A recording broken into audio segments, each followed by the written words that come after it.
Shelton Mayor Mark Lauretti is here tonight, and he, of course, has been examining the possibility of running for governor here in the state. How's it going? It's going well. You know, after 18 years of being mayor of Shelton, I think I have a unique story to tell that really best reflects what the people of the state of Connecticut are going through. And in Shelton, you know, this is the second year in a row we're not raising taxes, we're not laying people off, we're not cutting programs. I think we've been fiscally responsible over the long haul, which is really starting to pay dividends for us. What kind of impact has the state budget deficit problem had on the citizens of Shelton?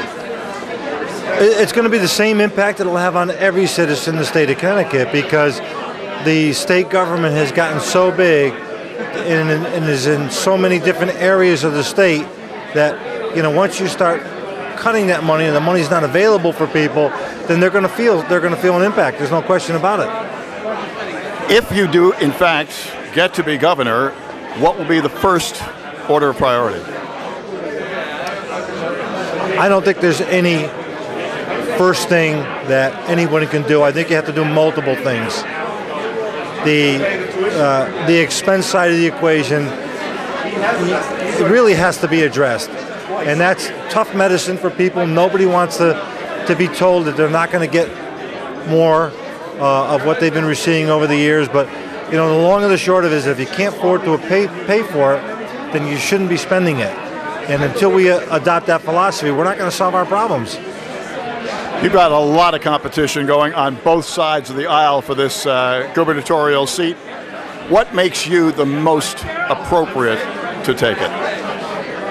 Well, I think, again, I don't think it's any one thing. I think it's a couple of things.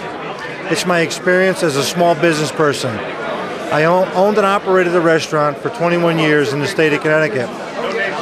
15 of those years I was mayor of the city of Shelton, who owned the restaurant. So I understand what it's like to be a business person and to be a political figure running a political operation. There's not another candidate in the race who can say that.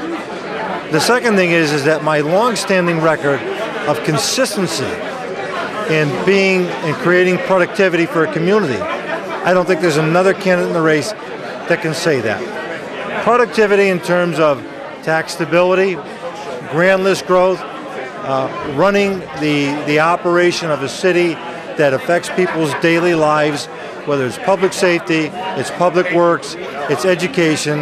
I've done that. And I've had to do it within the confines of the restrictions of a state government that has really been prohibitive and not business friendly. In reality, running for any major office such as governor is going to take a lot of money.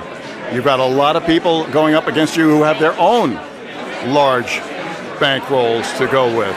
How are you going to come up with the money you need? Well, I think it would be a travesty if the only players in the game to run the entity of the state of Connecticut are people who are millionaires and who've never been involved in the process and don't understand that it's not just like running a business, it's like running a social service business that you can only acquire the knowledge from through experience, like I have.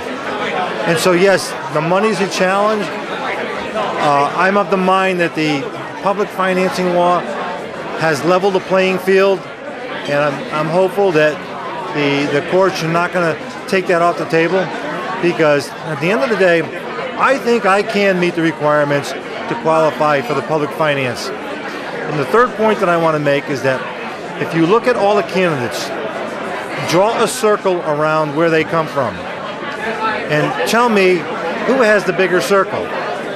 Do people from Greenwich have a circle? Do people from Hartford have a circle? Or do people from Shelton have a circle? And how big is that circle? After 18 years, there's a lot of people in my area that understand what's been accomplished in terms of productivity, tax stability, job growth in our area, and the list really goes on and on and on.